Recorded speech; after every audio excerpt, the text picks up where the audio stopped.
2 months. So this is the topic for nationals and also the topic for all of June. And if you go to the second slide, it's the resolution is resolved. The United States should establish a comprehensive bilateral trade agreement with Taiwan. So the first thing that we would do is define, right, the key words. So comprehensive, if you look at like the online Google definition, it means containing all parts / aspects of something. So a comprehensive trade agreement would probably be like all aspects of trade, whether that's like arms, like selling weapons, machinery, metals, food. So everything that we trade to each other would probably be covered under this trade agreement that the resolution is proposing. The word bilateral means two-way, so it would mean only it's an agreement between U.S. and Taiwan. So it's not U.S., Taiwan, and like someone else. So that's what bilateral means. It just means two-way. And then a trade agreement, I think this like probably is intuitive, right? It's something you agree on, like how much you'll trade or like some other form of trade agreement. So some like famous examples of trade agreements are NAFTA, which is like North Atlantic, right? So that's like US, Canada, and Mexico. So we like it's really easy for us to trade a lot of stuff because we have like this agreement saying that, oh, we're going to allow XYZ to pass through really easily, right? The EU, the European Union, all of like these European countries are like, yeah, we can like travel between each country as if like we're traveling domestically, so you don't have to like as long as you're like a EU citizen, you can go to all the other EU countries without like applying for a visa or anything. So it's really easy to move between the countries, and it's also easy for like goods to move between the countries, right? Whereas like if you go from like the US to Mexico, they would do like a passport check. You probably need a visa if you don't have one, or if you aren't like allowed to go over there. But those kind of trade agreements also exist. And then another one is APEC, which is Asian Pacific, like their economic deal. So it kind of facilitates economic trading for them. So trade agreements can look like a lot of different things, right? The EU is very comprehensive. It's like all these countries are really like, together. They're all using the euro. Well, they all have their own currencies, but like, they created the euro and they have a lot of trade agreements between each other. But some can be like less, dedicated to trade. Like NAFTA is not as expansive as the EU. Do you have any questions on the resolution? Not really. Okay, great. Then on the next slide. But for this resolution, it's just that United States and Taiwan, right? Yeah, you use this for the entire month of June, including national. Yeah. Okay, so next we're gonna move on to the background information. I think this is the 6th slide or the 5th slide. I don't know. But at the top it should say past trade agreements / talks. So like one of the basically only things that we have with Taiwan right now is something called the Trade and Investment Framework Agreement. You'll see a lot of this shorthand, TIFA. So it was signed in 1994, and basically it's just a framework for trade discussion. So what it like on is, we will meet every year to talk about trade, right? So it's not really like a trade agreement in that you're going to trade more things, but it's agreeing to talk about trade.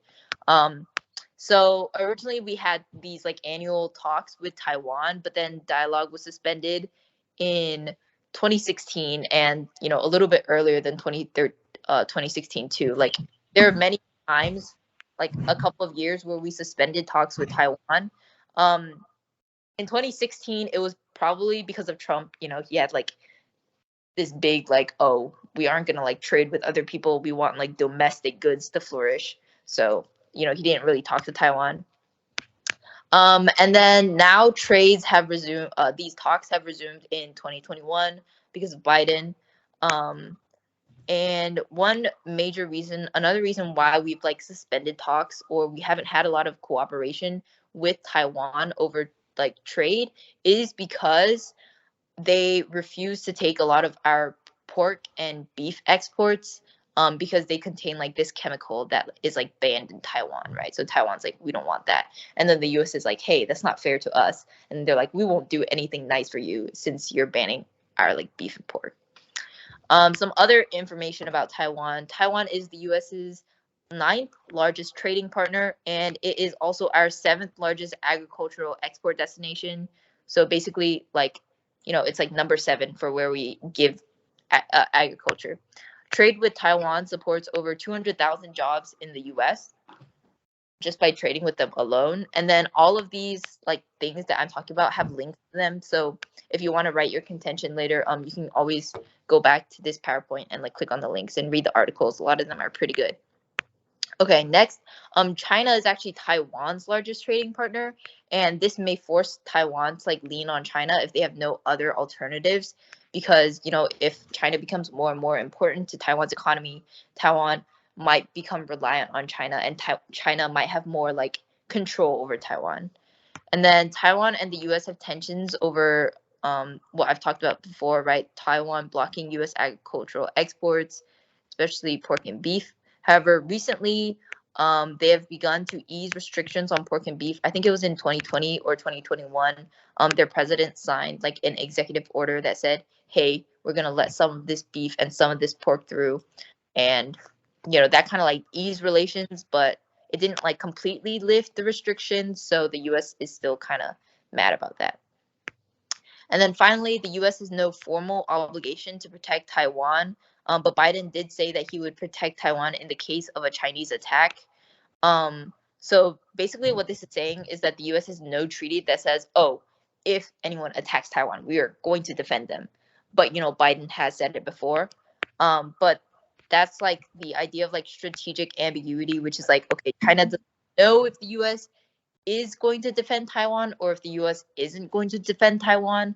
So like they don't know like whether they should attack Taiwan or not because they don't know what the U.S. is going to do either. Okay, so on to the next slide, Taiwan as a trading partner. Taiwan is really important in terms of like semiconductor and chip manufacturing. They account for 92% of the world's most advanced semiconductor manufacturing. And these semiconductors and chips are incredibly important to U.S. defense systems like fighter jets and like other things, and also major U.S. companies like NVIDIA and Apple, and a lot of the cars use like Taiwanese chips, right? So if you've seen recently in the news, like they were talking about Tesla and Toyota and a lot of other car companies, they can't produce a lot of cars because there's like a global chip shortage. Oh yeah, I seen that on the news before. Yeah, exactly. So Taiwan is really important in terms of chips. And then they also sell to America like nuclear reactors, plastics, machinery, and other equipment. Okay. Taiwan is also a strategic geopolitical location to contain China. So, the US is very anti-China, and Taiwan is like next to China in the South China Sea. So it's important that way to like contain China. If we have influence in Taiwan, we can like if we're like really good allies with them, we can put our military there, and then if China like decides to attack anyone, we can like go from Taiwan to China. Taiwan is also important in reassuring our other Southern Pacific allies like Japan and South Korea, who we do have military agreements with. And by like protecting Taiwan, we show our allies there that we can defend and fight against China, and we aren't scared of them, right? So let's say that China does decide to take over Taiwan, right? And then the US does nothing. South Korea and Japan might be like, okay, well, like the US doesn't even care that China is expanding, like what will happen to us? And then they'll like stop believing the US will protect them, right? And that's really dangerous for like global peace and stuff. On the other side, the US sells a lot of agriculture to Taiwan, and it also sells a lot of arms, which are basically just another word for weapons, to Taiwan. Yeah. And then so in public forum, when we debate like when something is going to happen, especially something really vague like this, it doesn't like specify a bill or like exactly what kind of trade agreement this is, other than that it's bilateral. We have to argue about what is the most probable thing that is going to happen, right? So you can't just say, oh, the US is going to do exactly this. It's going to exactly increase imports of Taiwan like chips by 50%. It's going to like ban Taiwan from stopping our beef and pork. You can't like specify specific things, but what you can do is point to what is the most probable and then like extrapolate from that, right? So something that a lot of economists have talked about is like a free trade agreement. Although this isn't very specific, they just say it's a free trade agreement. Not completely sure what this means, but you can like, look at the link and see how a free trade agreement can help. Another one is TAFTA. I forgot what this stands for. But that is another one that has been proposed really far in the past. Another one that's been proposed more recently is the Taiwan Relations Reinforcement Act of 2021. This isn't really like an agreement to make a trade. This isn't like a trade treaty. It's just like proposed that we should talk with Taiwan to create a trade agreement. So you can look at that. And then the probability of an FTA agreement passing, so a free trade agreement passing, from this website, it says like half the members of the US Senate and 161 members of the House have like endorsed the idea of a free trade agreement with Taiwan. And, you know, Biden has probably like, is pretty supportive of like a free trade agreement with Taiwan. Okay, something I haven't covered is like China and Taiwan and the US. So like, do you know what happened? Like why China cares about Taiwan and like why the US cares about Taiwan? Yeah. Okay, yeah. So like, yeah, so you know like the whole thing where like Taiwan like the Democratic Party like fled to Taiwan and just like lived there and then they became their own country, right? Yeah. Yeah, okay. So so we know that like Taiwan is very strategically important to US and China in terms of like geopolitical. So next let's brainstorm. So what af and neg contentions do you think there could be for this topic?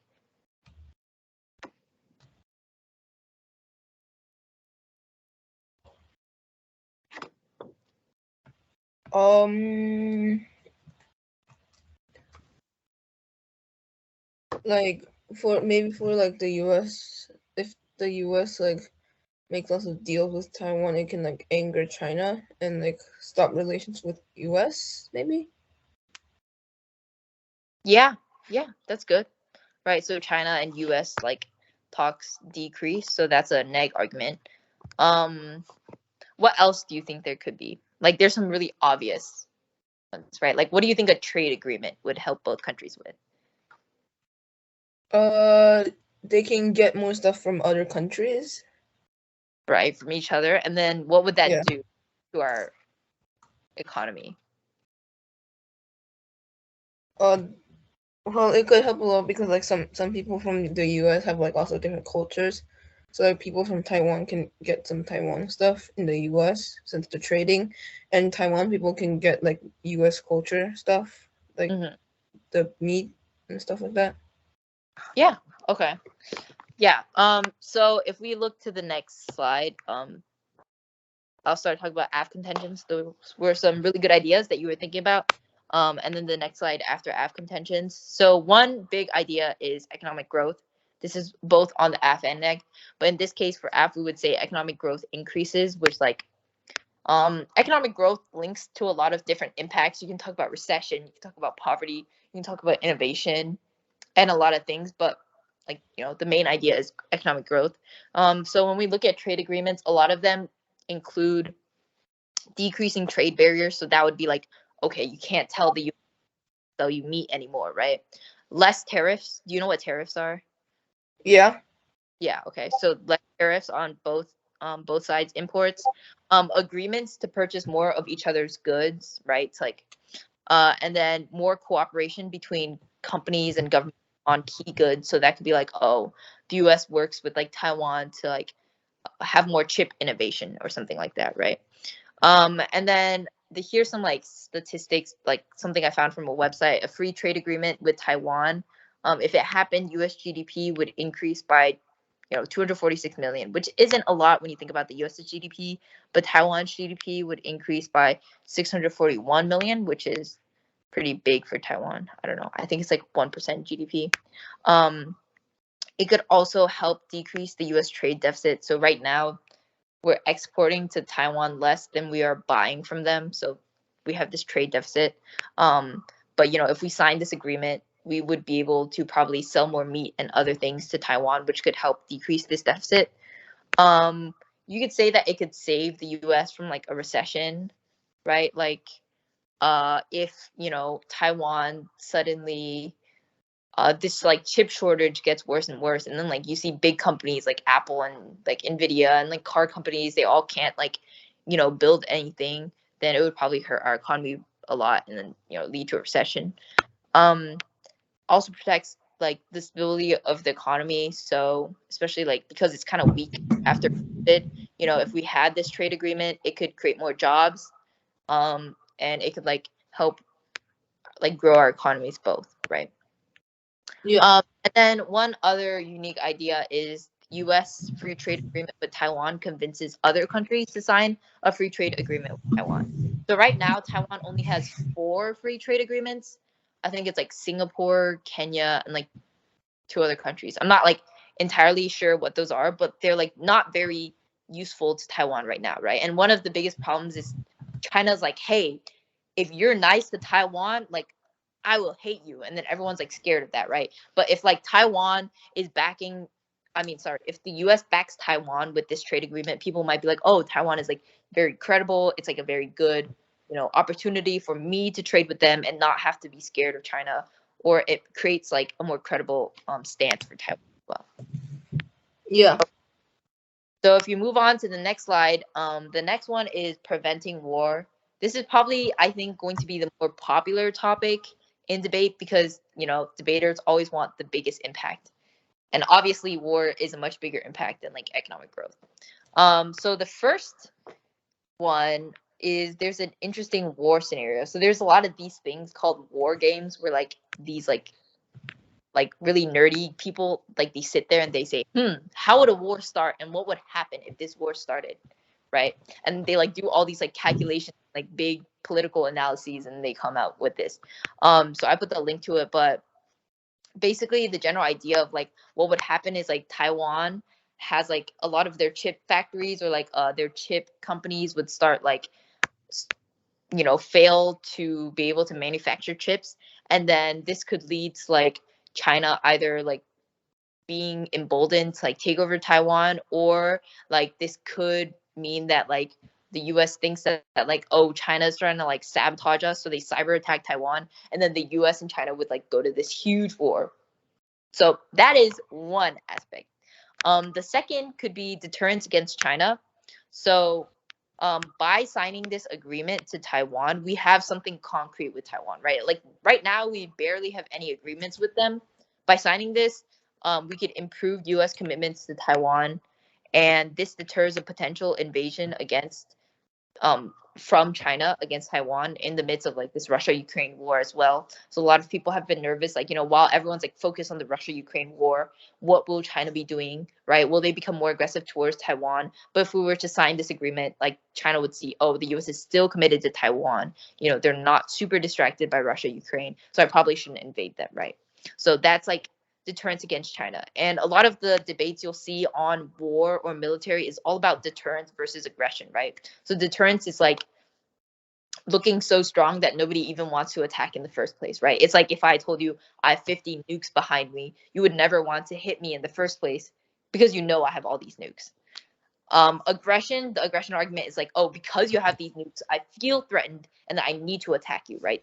Or like you make me angry by having these nukes. You're like violating something I told you not to do, and I'm going to attack you because of it. So a lot of like these arguments will revolve around, is this deterrence or is this aggression?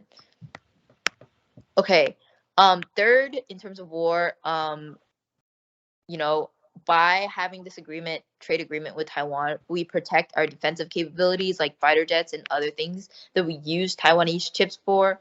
And this helps like strengthen our deterrence because now we have like a strong military and other things. Whereas, you know, before Taiwan could have like, so you know that like China is Taiwan's biggest trading partner. You know, if China keeps using this leverage and tells Taiwan, hey, you can't be like selling so many chips to America, you know, that could put us at risk. But signing this deal stops China from doing that. Fourth, it increases our power against China. So if Taiwan begins to lean to the east, that could mean bad things for the US. So as I talked before, right, China is really important to Taiwan as a trade partner. But if the US can become more important than China, then, you know, perhaps Taiwan wouldn't like just fall into the arms of China. And then some things that I didn't list here, but are like other potential ideas are like signing trade agreements with the US could protect our IP, so our intellectual property, because right now a lot of like Taiwanese businesses are like stealing American like, you know, IP and then like using it for themselves, so it causes a lot of loss to US businesses. Second, like we can like collaborate on like things to fight climate change, and climate change is like, you know, an existential risk because we could all die because of climate change. Third, we can like help improve working conditions or like human rights by collaborating with Taiwan. The U.S. can like pressure Taiwan to like have better working conditions and things like that. Okay, any questions on the AF contentions? Nope. Great. Okay, then if you go to the next two slides, neg contentions. So once again, there's economic growth. So the first is something that you said that, you know, you brought up is really good. It could hurt our trade with China because China, you know, obviously they've already said before that if you like have a trade agreement with Taiwan, we're going to be really angry, right? So if we sign this trade agreement with Taiwan, China would probably begin blocking our imports, and then we would lose trade with China. I'm pretty sure China is also the US's largest trading partner. So by doing so, you know, that could really hurt our economy. And we saw that like the benefits the US, like by signing this trade agreement with Taiwan is like really, really little. Like, you know, obviously China has a much bigger impact, right?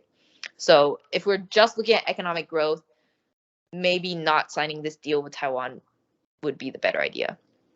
Second, on the reverse side, IP theft is a huge problem in Taiwan. So if we sign this trade agreement with them that like provides free trade and like eliminates trade barriers, that could just mean that Taiwan like steals more US IP, right? Which is like bad for US businesses. And then finally, by signing this trade agreement, it could crowd out US domestic industries and destroy our domestic chip manufacturers and destroys our jobs.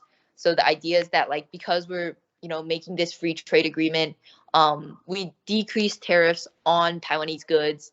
You know, we're buying more Taiwanese goods. They're cheaper to us than American chips, perhaps. So then our own chip manufacturing goes down. You know, that's really dangerous for us because you never know what Taiwan is going to do, but you always know that like we can control our own domestic chip manufacturers and buy from them. We don't know what's going on in Taiwanese like chip manufacturers, right? Like maybe their whole economy goes to bust and then all the chip manufacturers fail. Then where would we turn? Like all our domestic industries died, right? Who would we rely on? We're not completely sure. Yeah. Okay. And then if you go to the next slide, it could also start war with China. So China could become angry that Taiwan is growing so close to America, right? And then it begins to fear an American attack on China through Taiwan. And then it attacks preemptively, which just means it attacks someone else before getting attacked by someone else. Or China could also fear it's losing control of Taiwan to America, and then they could also preemptively attack.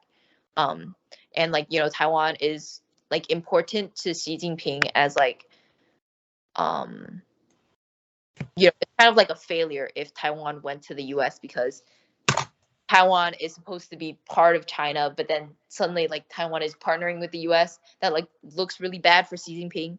And he's also trying to like become a dictator now because he like passed this new bill that says, oh, I'm gonna rule until I die, basically. So he's gonna like rule for a very long time, right? And if Taiwan, like he loses Taiwan, it could put his like dictatorship at risk.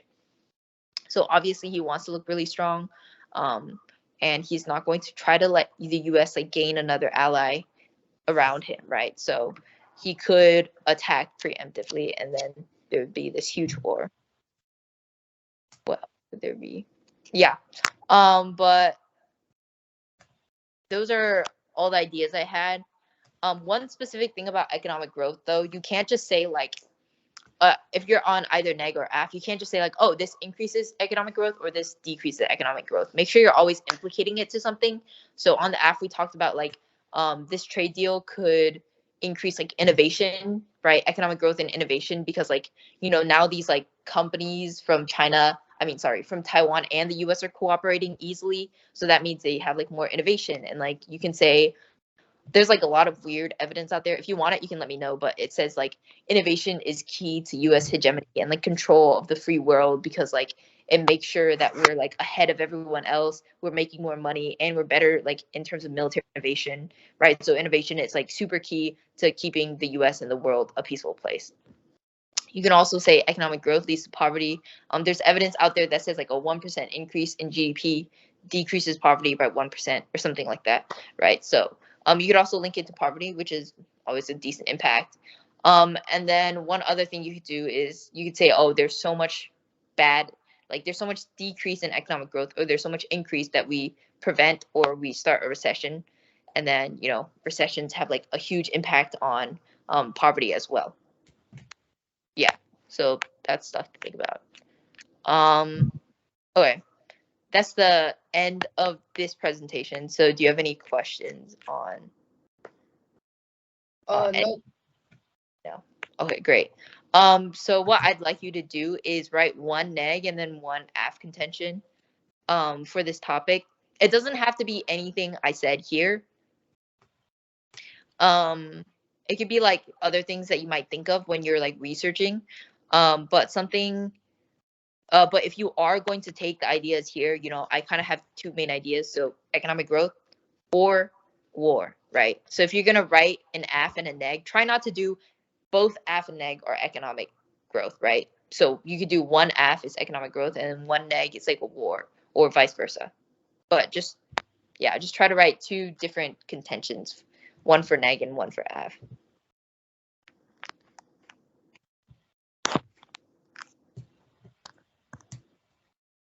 Okay. Yeah. Do you have any questions on that? Nope. Great. Then that's all I have for today, and I'll see you next week. Okay. Okay. Bye. Bye. Thank you.